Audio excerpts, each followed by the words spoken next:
Welcome to Kenton's videos. Enjoy the video. You begin by confirming the essential prerequisites. Make sure the SIM is seated and the carrier account is active, because an inactive line causes registration failures. Once done, toggle airplane mode for about 10 seconds and restart the phone to force a fresh network handshake.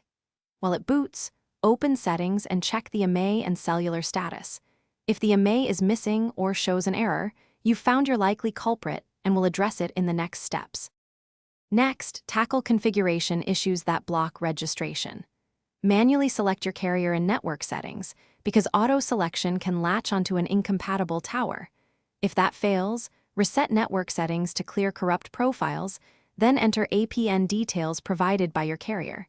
APN mismatches stop data and registration.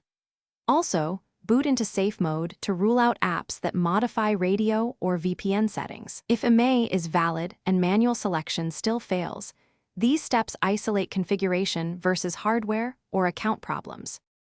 Finally, confirm hardware and carrier provisioning to complete the fix. Power off, reseat the SIM, and if possible test that SIM in another unlocked phone. This isolates a defective SIM versus handset radio. If the SIM works elsewhere, contact your carrier to check provisioning, network outages, or IMEI blocks.